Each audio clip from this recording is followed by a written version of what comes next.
Joining me now is former federal prosecutor and former acting ICE director, Jonathan Fahey. Jonathan, good to see you. What's your reaction to what is happening to Maduro, and where do you see this going? Well, it's interesting. The charges against him appear very strong, and I don't really see any defenses that are going to be viable for him to be successful. So I think he's got to really some tough sledding. And one thing that's important when you look at all of these federal cases, particularly drug cases, you get a lot of defendants that will cooperate against other defendants. So I would expect some shoes to drop pretty quickly among the other conspirators, because there are two types of prisoners in federal prison. You have the people that cooperated and the people that wish they did, because it makes a massive difference. And a lot of these things, it's kind of interesting when you're looking at a lot of what the Democrats are complaining about going in and getting him. I think it's important to note that Joe Biden increased the bounty on Maduro to $25 million at the end of his term, which presumably they were planning on arresting him and he wasn't going to run the country. So all these complaints about regime change I don't think should be taken particularly seriously by the Democrats. But I think this is a major opportunity for the people of Venezuela, but also for the Trump administration to basically get more sort of dominance in the area. And these other countries, I think, are on notice that they either better get in line or they don't want to find out what's going to be on the other end of it. Well, what about this judge who's been assigned to the case, 92-year-old Orthodox Jewish judge Alvin Hellerstein, presiding over the Venezuelan Maduro case in Manhattan federal court? This is a judge that has been against President Trump's agenda throughout. Yeah, that's interesting. Like, he's ruled against him on some of these Venezuelan cases.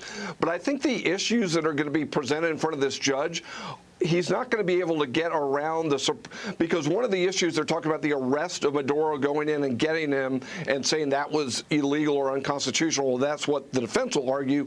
But the defense will have to get around precedent, Supreme Court precedent from the 1880s, the Kerr-Frisbee doctrine, which says basically it doesn't matter how someone got here. Once they're here, the court has jurisdiction and they go to trial. So they're going to have a really tough sledding, meaning the defense, and the judge really isn't going to be able to overrule the Supreme Court or anything else. And this is going to end up breaking down like a typical drug case. When you get over the fact he's a president or was the president of Venezuela, it's going to be cooperator testimony. It's going to be corroborative evidence of, electronic surveillance and things of that nature. And it looks really, really clean and strong against Maduro. Well, I mean, the president is putting two other Latin American countries on notice. Watch this.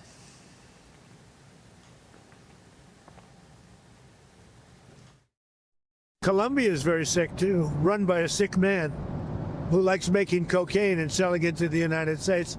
And he's not going to be doing it very long, let me tell you. So there will be an operation by the U.S. and it sounds good to me. Cuba looks like it's ready to fall. I don't know if they're going to hold out. But Cuba now has no income. They got all of their income from Venezuela, from the Venezuelan oil. I don't think we need any action. It looks like it's going down. It's going down for the count. Wow. What are your thoughts on the impact on Cuba and Colombia and other global dictators who are trafficking drugs? I think they better get in line and clean up their own house, or they're going to be in those fancy sweatsuits like Maduro was, and they don't want to do that. And I think one of the most important things that Trump is doing, we had 400,000 drug poisoning deaths in this country during the Biden administration. We're already down to we're going to hit about 70,000 for the first year of the Trump administration. President Trump takes this issue so seriously. He's taken the fight to the cartels, and if these countries are going to work with the cartels, help the cartels, they're going to have problems, and Mexico as well, because, there are too many people that have died unnecessarily, and I think it's a new game in town. Yeah, great point. Jonathan, good to see you. Thank you. Jonathan Fahey, stay with us. We'll be right back.